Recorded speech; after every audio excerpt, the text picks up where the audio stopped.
Welcome to the Skagit PUD Board of Commissioners meeting for February 24th. Please join me in Pledge of Allegiance.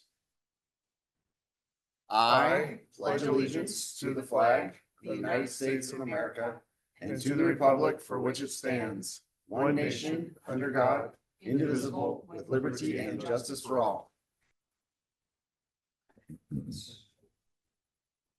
There, we'll turn that on so you can hear me.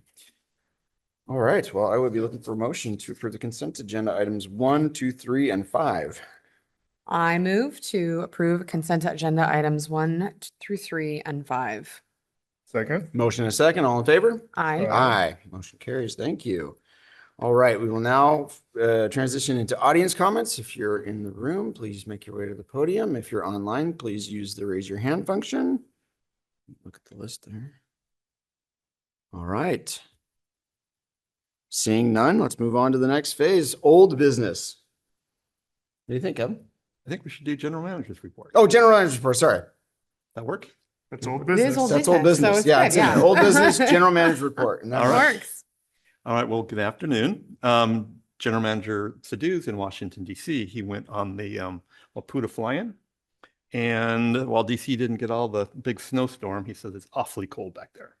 So their group has a full schedule. They're meeting with members of the Washington congressional delegation on issues of importance to the PD, and he should be back on Friday.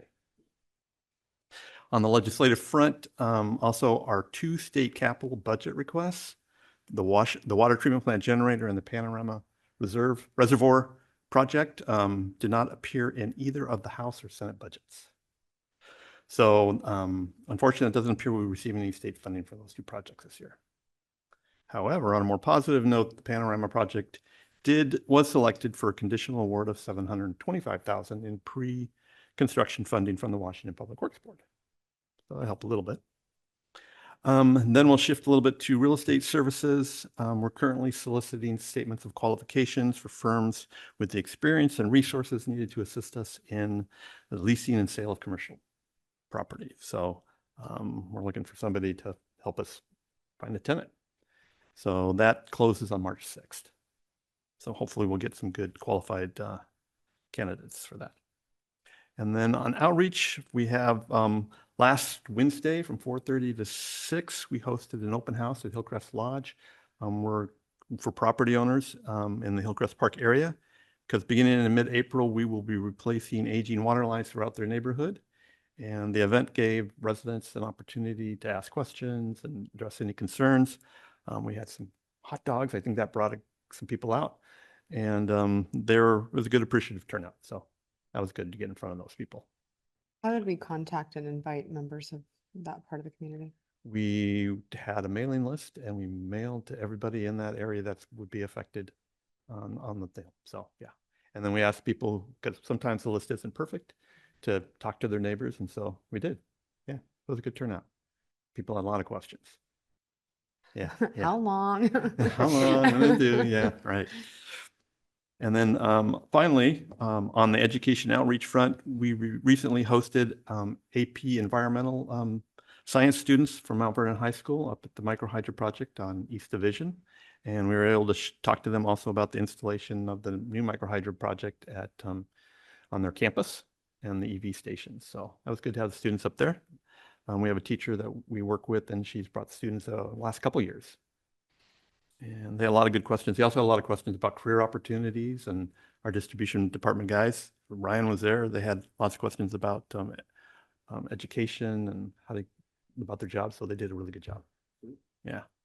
And then today we also had a tour up at Judy Reservoir. We had students from Skagit Academy, and perhaps the best review of the day came from one student who summed up today's tour as, "It was better than I expected."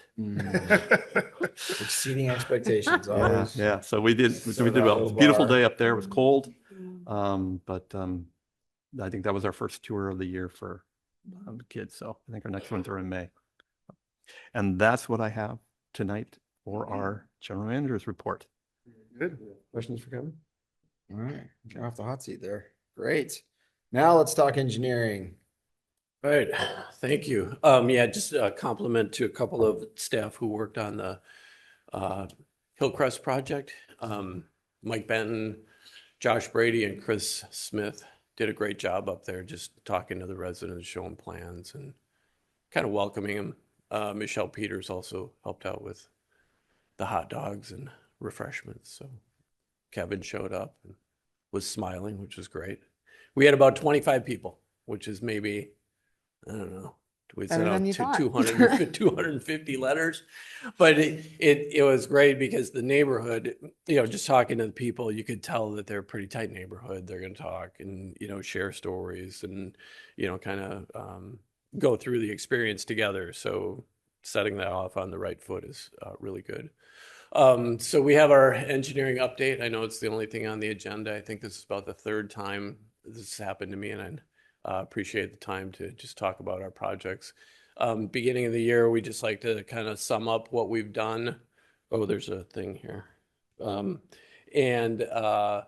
So usually I go over our mission, vision, values. Hopefully what we're going to do today is I have a bunch of other people here from the engineering department to talk about just kind of the smaller groups and some of the things that they do. It's just nice to get them in front of you and see some other aspects of the engineering department, what we do.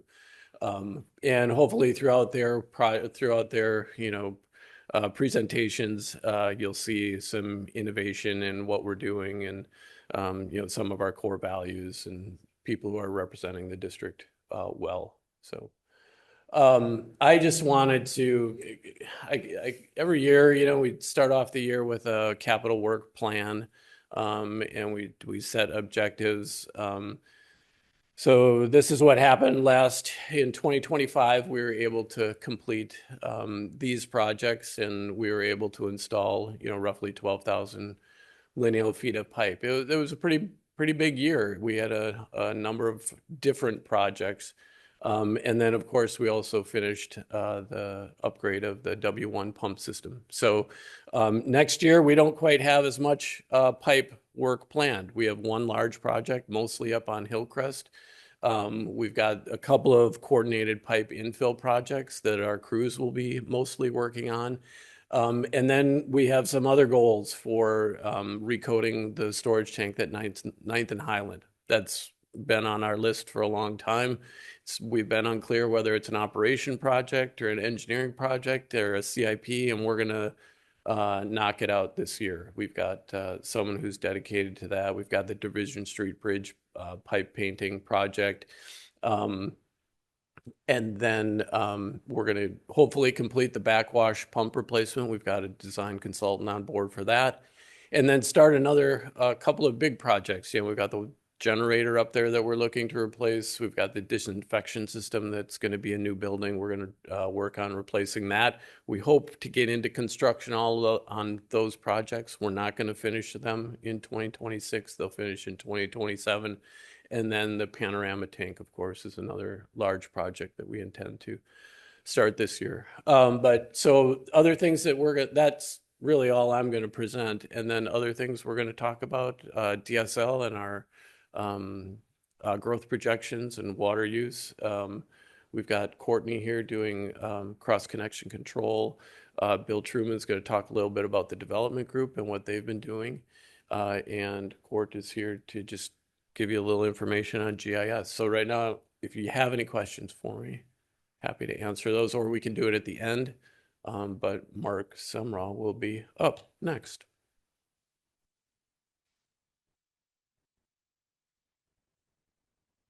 All right.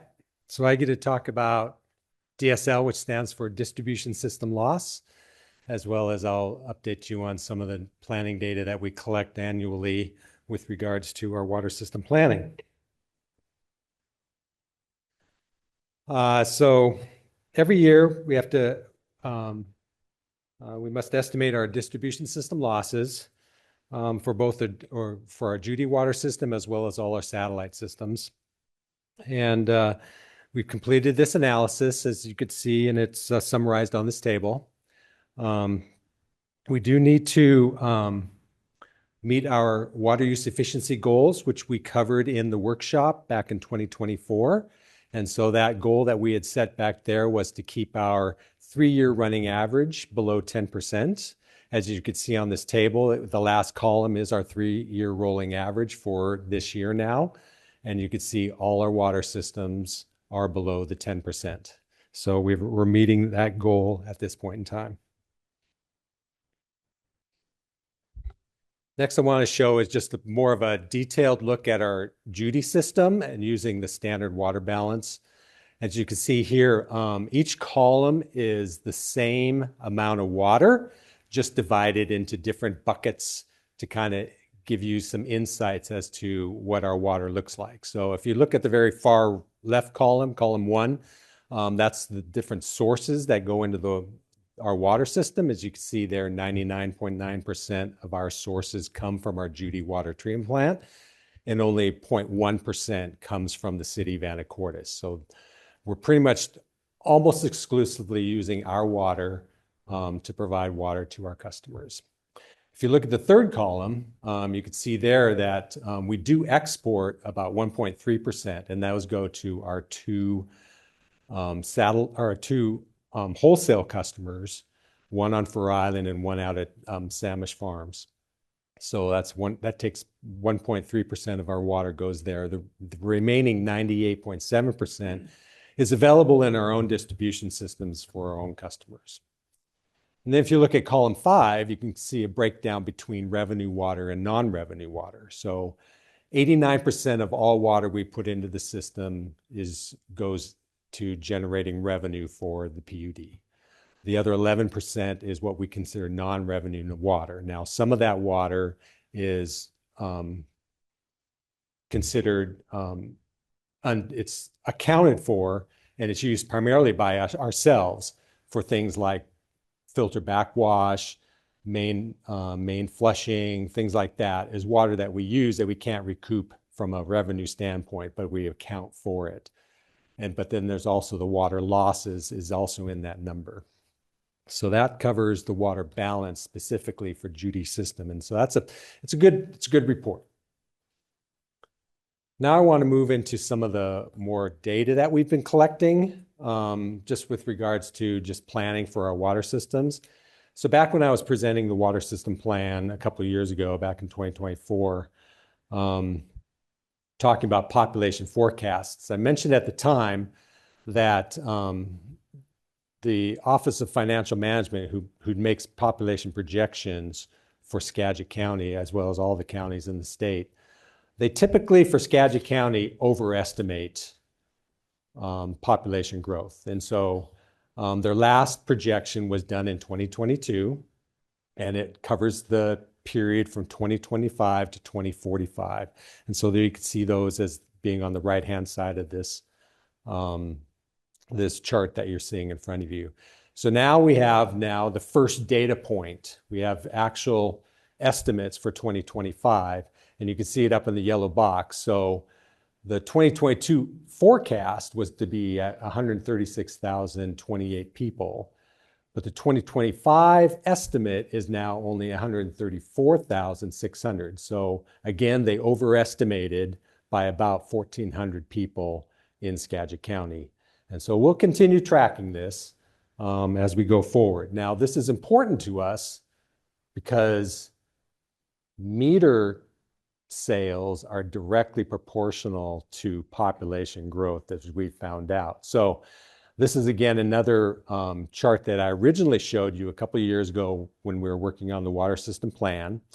And so at that time, I projected out a trend line, which is in blue, called the 2023 trend. And that was based on the data that we had up to that point. But now we have two more data points, one in 2024 and one in 2025. As you could see, both those data points are below the trend line of 2023. So I've now kind of put in there a 2025 trend line that's below the 2023 trend line. And so we'll keep an eye on this as we start going forward to see if this holds true. And the last chart I want to show you has to do with our water conservation per ERU. Again, I presented this chart during our water use efficiency workshop back in 2024.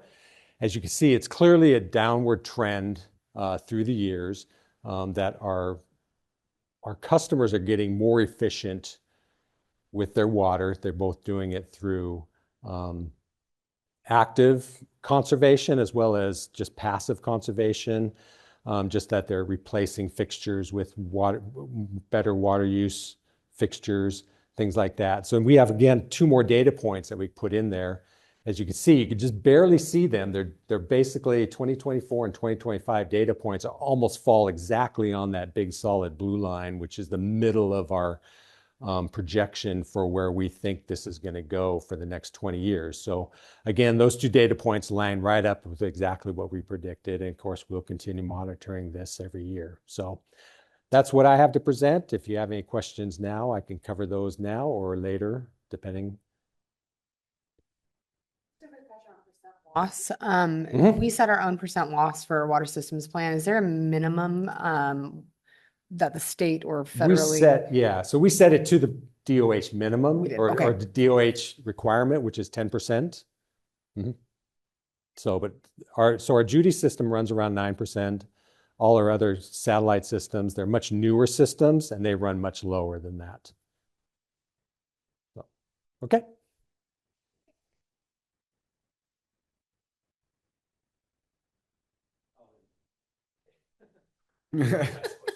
Yeah, you just go one more slide and it shows that Bill Truman will be there. Next contestant.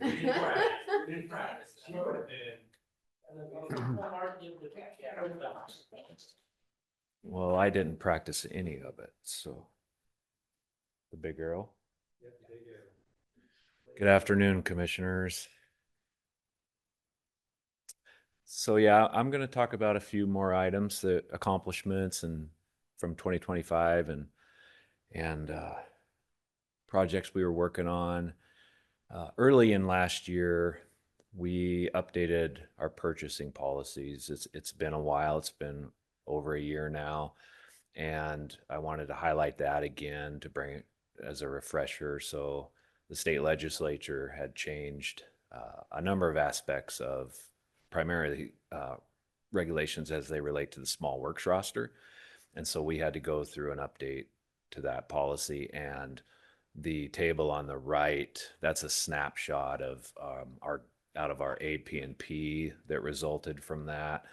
And the largest change there was in the past with the small works roster, if we had some kind of public work to do, we only had to get a small number of bids back from the large pool on the roster. There might be a dozen contractors and we only had to solicit from a smaller number, 3 to 5, depending on the size of the contract. Well, now with the way the new policy is put in place in the AP&P, we must send the solicitation to everyone on the list. It's not a problem. It's with our work and it provides good competition. You know that you have all the available contractors that might be interested, but that's one of the changes that we've had to be cognizant of and work to educate our project leads that are working on that type of work. But it's been going well. We also have some public reporting requirements that come in now with our website as far as annual reporting of the contracts we let out, how large they were, who they went to with the small works roster. So there's some transparency there that's required. We've always had that with the sealed bid projects and the larger projects, but with the small works roster, that's going to be a thing moving forward. And we're also this year working on some refinement of our website to be able to make navigation easier for contractors when they're looking to work for us. And that's where that information will be.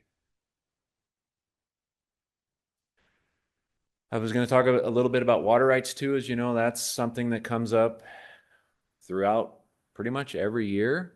And it continues to be a topic of ever-changing facts and case law, and you just really never know where it's going to end up, what's going to come up. But there are trends that I was going to bring up a couple comments about.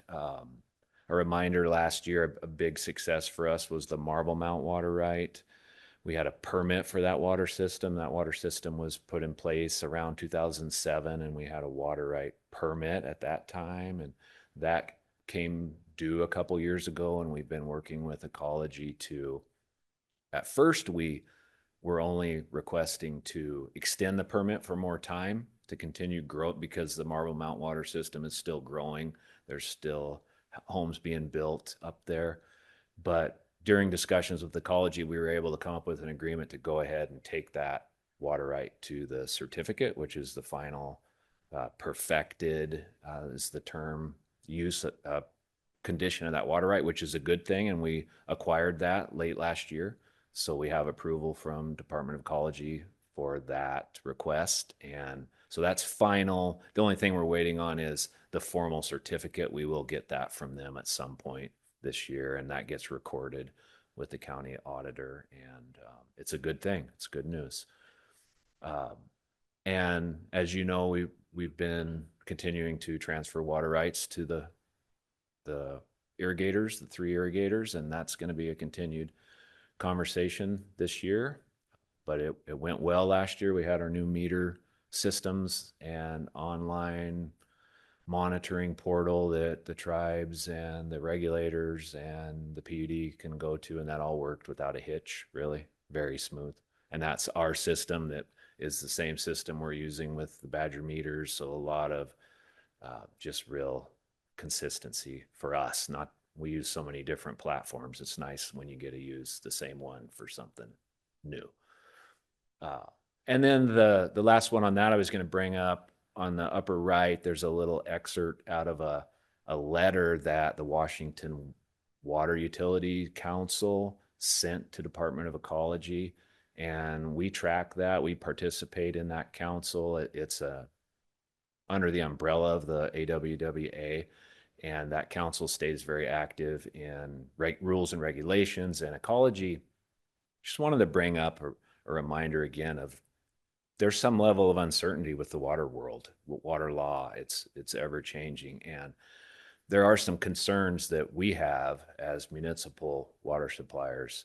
One of the aspects is the concept of a pumps and pipes certificate. I don't know if we've talked about that much at meetings in the past with this commission, but there's a unique aspect of water rights for municipal suppliers, where in the past, in the 80s and 90s, Ecology had a practice of issuing a certificate, again, that final status of a water right, issuing that certificate for the full amount of a water system, even though it had not used that water yet. And it was based under that premise of, we're growing for the future. We're growing as communities grow. It had all kinds of logic to it. But other interests had conflict with that idea in a lot of ways. And in 2003, there was the municipal water law legislation that came through, and it very much strengthened the status of those water rights that we held, and we hold quite a few of those.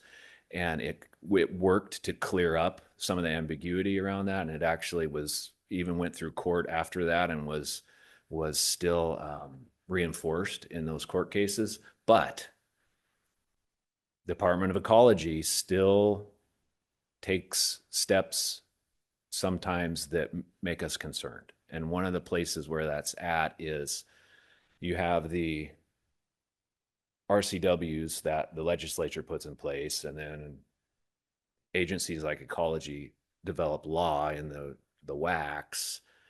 And then the lower level would be, they write policies on directing their staff how to implement those rules. And they've been rewriting, updating, if you will, standing policies. They did one around municipal water law last year or the year before, and they're working on one now related to development schedules for water rights. And then there's another one also that I can't think at the moment about, but they're continuing to concern the WUC, who represents us, of that same tendency by the Department of Ecology. And we, as you see in the highlighted section of that letter, we have been commenting to ecology those concerns. So it's something we're tracking. It's something we're watching. It's something we're mindful of whenever we work with our water rights. Even with things like temporary transfers, we're mindful of how actions might affect or compromise that position. So it's a wild thing to be involved with, for sure. And then I was going to spend a few minutes talking about the development team, like Mark said. I work with that group, and that's Chris Schaff, Mike Demers, and Courtney. You're going to hear Courtney speak in a few minutes. So that 3-person team is on point for new water sales when customers are coming to buy a water meter just for their house, and then also new development projects, subdivisions that are going in. And I was going to touch on, so Mark Simmer you saw some graphs that were showing population at a trend that's higher than meter growth. And one of the things we have seen in the last 3 or 4 years is an increased amount of large multifamily projects versus single family residence subdivisions. So definitely we've seen that's some of the things that are going on with that meter count that's not going up. The population's going up. Those people are going somewhere. There's a larger amount going into those large multifamily projects.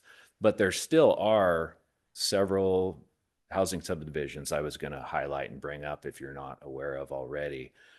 One is, and this on the right is some of our final design plans from the developer for a new storage reservoir related to the Overlook development project, which is upslope from the Big Lake golf course, Nookachamps. I think we've talked about it in these meetings in the past. So that project has broke ground as far as the water system. They're installing water line as we speak. And so that's good. That's been a lot of years that project's been in design and redesign, and it's good to see it off and running. So that's 105 lots. Yeah, I think 105 lots on that project. So it's a large project, especially in the last decade here. And then there are 2 others that are active right now. There's one over in Burlington by the chicken farm by Skagit River Steel. That entire campus area they've broke ground on that, and that's going to be a single family residence subdivision also. And so there's still both types of that activity going on right now. And the last thing I was going to touch on, and this one is a really interesting one that's developing quickly as we speak, but I'm not going to spend a lot of time on it right now. Just put it on the radar because I could see us talking about this topic in the future here in this venue. And it's the subject of accessory dwelling units, something that's been allowed and a part of the development world for a long time. And we have policies that guide us on how to help serve those buildings when people build them on their properties. Well, things are changing, if you haven't heard yet, from the state level as far as mandating municipalities to loosen up the ability for ADUs and to increase the amount of ADUs on properties. And we're working and having a lot of discussions in-house and talking with developers. We had a meeting with the city of Cedar-Woolley a couple weeks ago that was really good, to start to partner with them on where they're headed with their code and talk about some of our concerns, and because it's going to change things. So the little schematic on the right, one of the other aspects of this is now the rules are changing where these ADUs, they really don't fit that term anymore, because the rules are changing where you can either subdivide or condominiumize those ADUs and sell them to another owner. And it's serving other goals, but for a water purveyor, it's a little complicated because our standard policy is to have a separate service to each separate property. It minimizes a lot of problems and arguments and disputes, and that's proving to be something we may need to look at and make sure it still fits where that's headed. But that's what that schematic showing is. 2 ADUs being built, and we're seeing this already on a couple plats that are active in Cedar Woolley right now, where the developers are trying to get ahead of the curve even before they've completed that plat. They're changing it up to try to get in there and be able to capitalize on that. So we're trying to be agile, and it's a challenge, but it's going okay so far. But that's the thing that's coming. So that's my topics for today.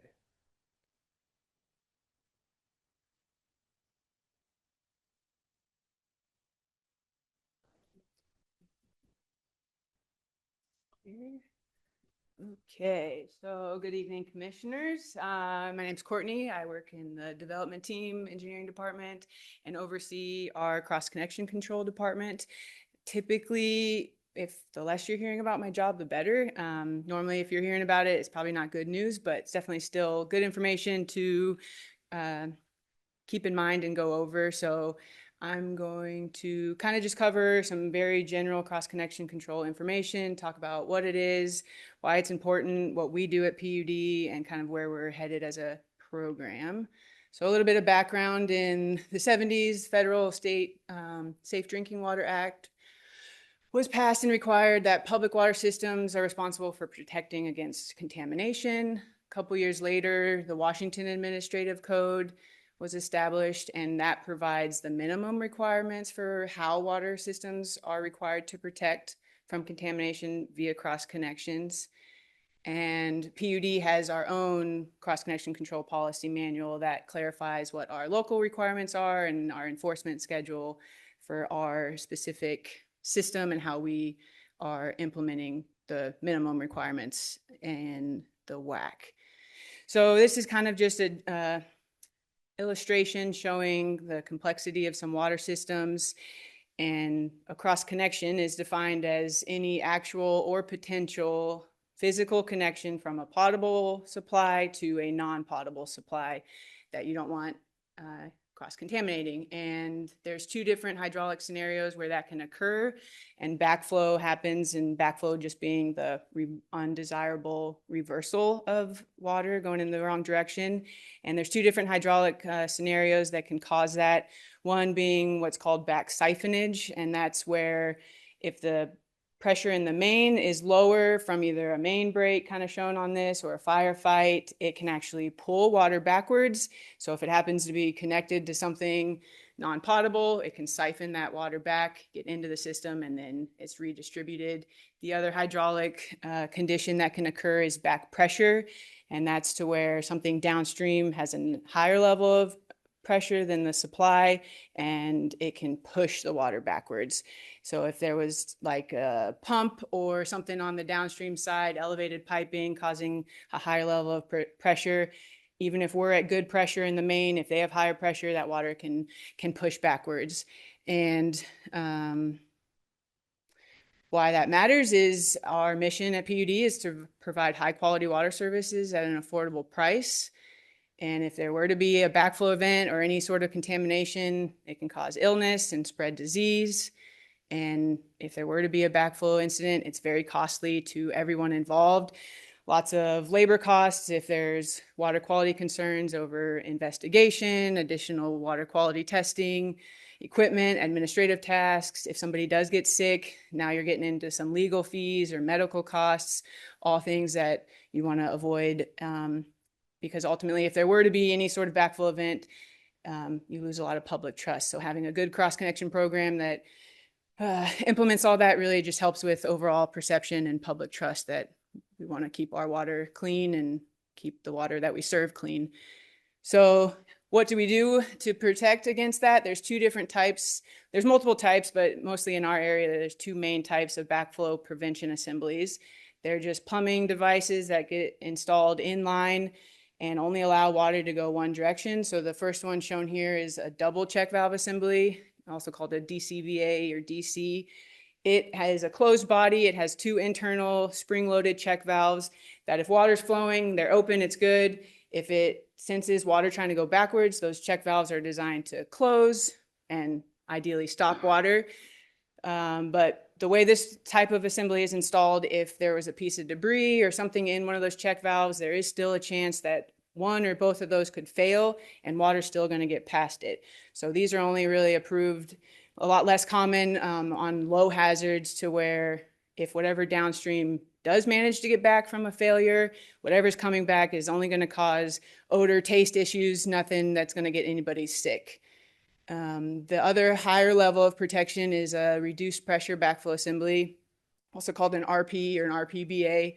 Similar design with the 2 internal check valves, but, and this is an example that actually kind of has a little cutout if you guys are interested in looking at one.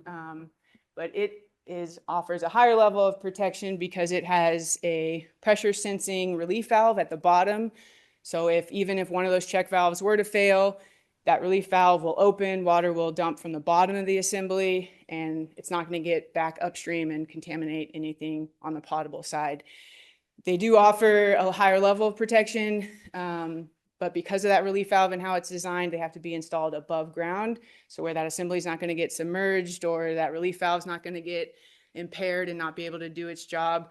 And so just based on how they have to be installed, there is a little bit more cost to that type of installation because you're installing it above ground, needs to have its own enclosure to protect it, but it also provides a much higher level of protection. So it's most common we require it on anything non-residential, and both of these types of assemblies, any type of assembly that's installed has to be on the approved state list, which is its own, they do go through lots of testing and approval status to make sure that they're designed and they're going to work how they're supposed to.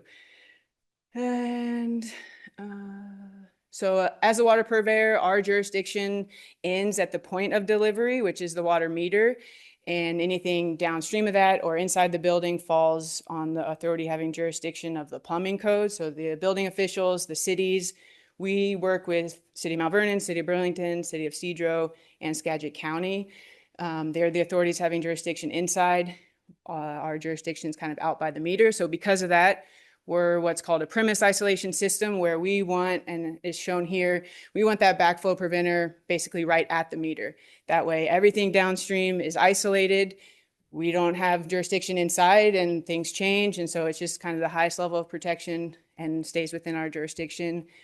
And if we don't have premise, because we're still responsible for protecting the public water system, we do still track those in-premise ones. But as soon as we get premise isolation with one at the meter, then we communicate to the cities and say, these are yours, because ultimately it is their job to protect the people inside the building. The one outside protects the public water system, but it's still important under the plumbing code to make sure people inside are also safe. But that's just kind of why we like them, where we want them to be installed. And also it's just really important that we continue to improve our relationship with the cities that we work with. We kind of rely on permit-driven activity to bring existing services into compliance. And so we need that communication from them to kind of keep in the know of changes. And that way we can bring existing services without proper backflow into compliance through permit activity. Kind of falls into what people are at least somewhat used to with permits and coming into compliance. This is kind of just an over-exaggerated photo of people can do a lot of crazy things with plumbing, and that shows 2 meters. And if we had a backflow right at the meter, we wouldn't have to worry about all the stuff that can happen after the meter.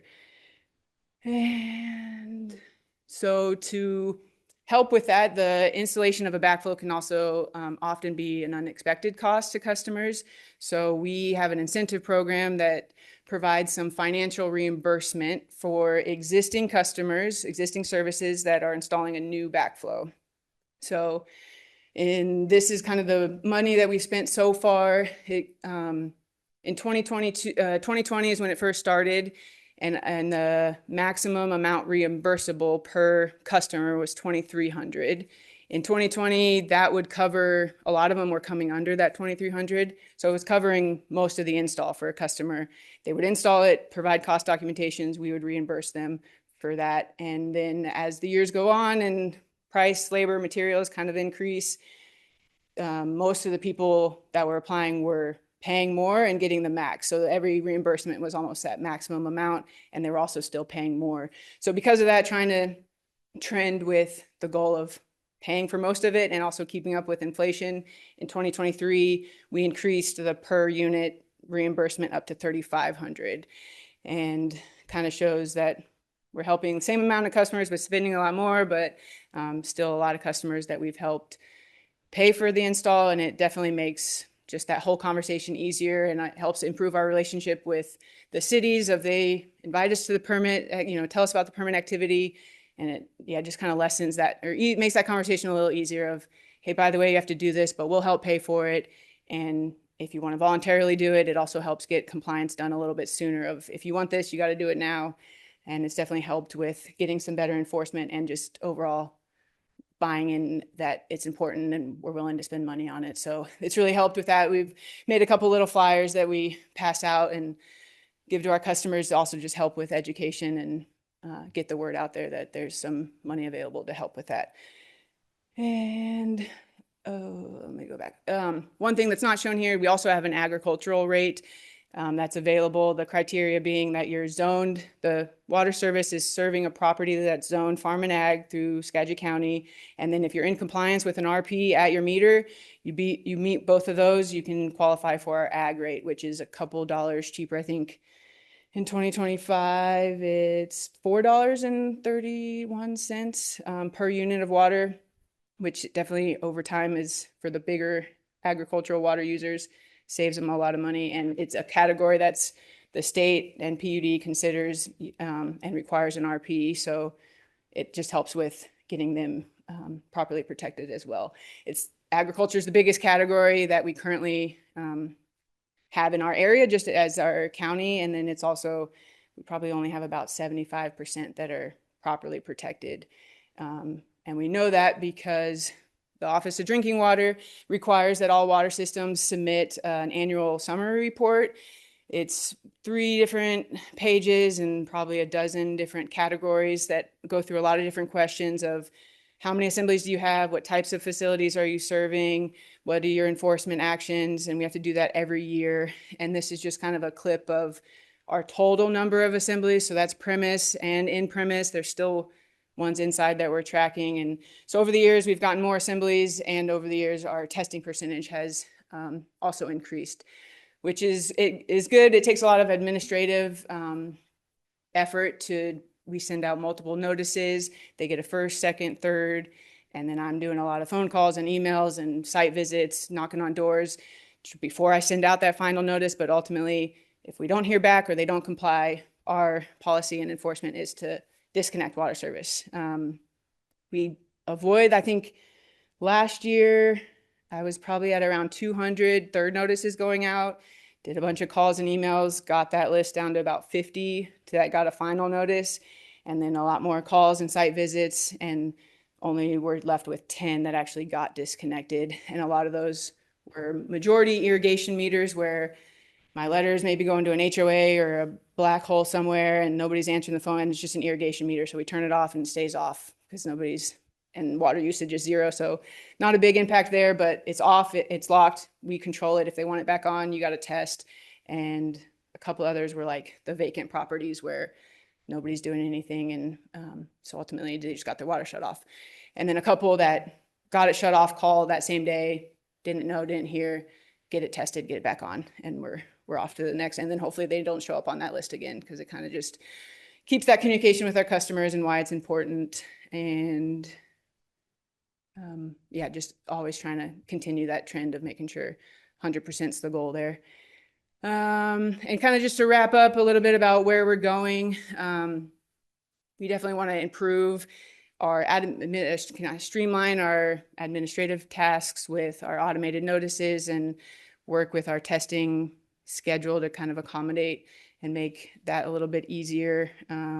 And then, just work with the AHJs, trying to improve that relationship and communication, and work with our customers and just get the word out there and why it's important. And I think that is it. If there's any questions?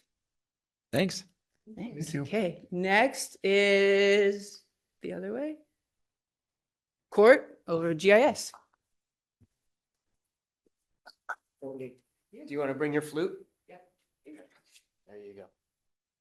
Does this have a It does have a laser pointer. All right. Well, good evening. I am the last on the list, so good news for all of you.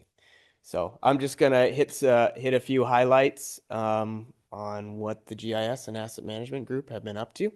So first slide here, not our most exciting work, but gosh darn it, it is necessary, and that is software upgrades.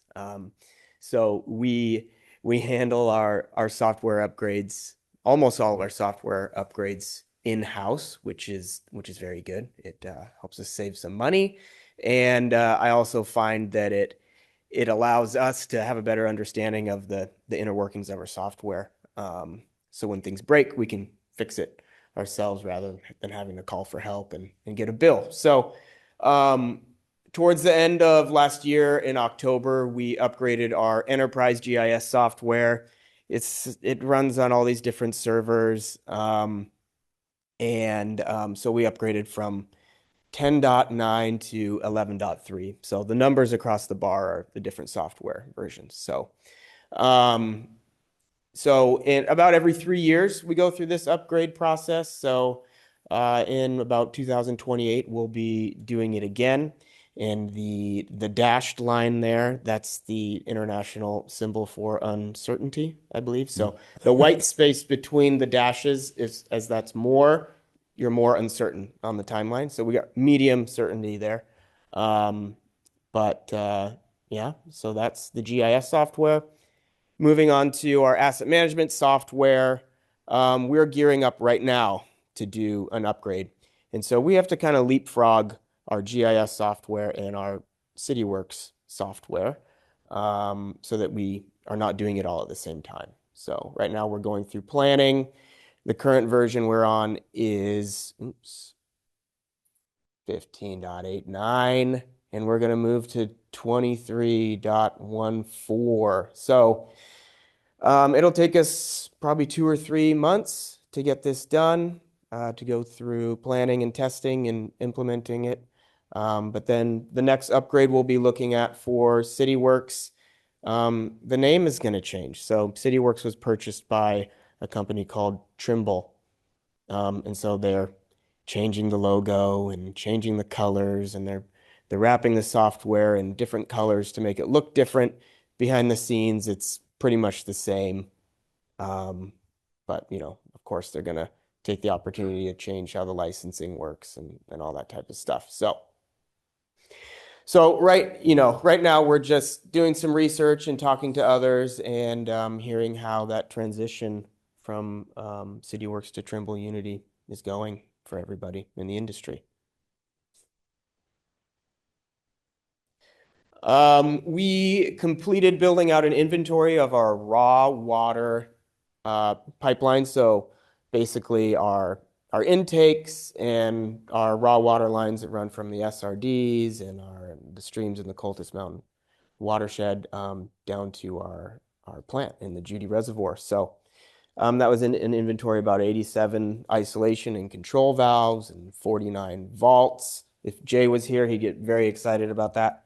And about 9 miles of piping. So what this allows us to do is to have an inventory of these assets where we can start setting up some preventative maintenance cycles, send guys out to inspect valves, make sure that they can find them and get to them if they need to. These are just some detail shots of, if you were to zoom in on the map, what it all looks like to our end users. This is one of my favorite projects that we've done over the last year, and there's a lot going on here, but if you were one of our inspectors on a pipeline replacement project, it would all make a lot of sense to you. And why I think this is so cool is because in this one picture, we're bringing together high resolution drone imagery that we've collected. You can see all the painted locate marks on the ground. You can see we've imported data from the CAD design for this project, which includes sort of the project stationing, which our inspector can use as a reference while he's in real time collecting centimeter accuracy GPS points for our GIS. So there's a lot going on in this picture, and it's a lot of really cool data. And it's amazing to me when you bring all of that together in one place that everything lines up. I mean, exactly where it should be. So it's really cool. And this has been a huge deal for our construction inspectors. They've been able to save a lot of time in their daily reports. We've kind of talked about this data set before, but I just wanted to highlight it. You know, some of the work that we did on building out condition scoring and getting our leak history from CityWorks integrated into our GIS. You know, we were able to build out about 10 years worth of pipeline replacement projects, and that's what we're looking at right here. It's about, I think, 36 miles over 10 years or so is what we've come up with. And so the green line segments are the ones that we're doing near term. And as they shift from sort of green to red, that sort of becomes a little bit more uncertain, and we shuffle those around. You know, every year we look at the condition scoring to see if things are changing, if we want to shuffle a project that was maybe slated for 2035 and maybe pull it up, you know, 5 years or more because it's starting to fail. But this is all built out in GIS, which is awesome. It's at everybody's fingertips, and we use it, and we look at it, and we reference it, and we like it. There were some new dig law requirements that were put into place first in July of last year, and then at the beginning of this year. A lot of that is not super interesting, but one of the items, the bigger items, was this positive response requirement, which basically means our locators are required to update the locate ticket in the software with the status, which seems like, yeah, duh, you should do that. But up until January of this year, it wasn't required. So the only way you knew that the locates were done is if you were to drive out there and see, okay, is all the paint on the ground? So a little bit of a change for us, which also means that our guys who are in our in-charge group who are doing after-hours locates also needed to be trained in our locate software. So our locator met with all of them and trained them up on the process, and it's been going well. We had that's water treatment plant, storm water pollution prevention plan mapping. Is that right, Wendy? She's gone now. She didn't want me to say that.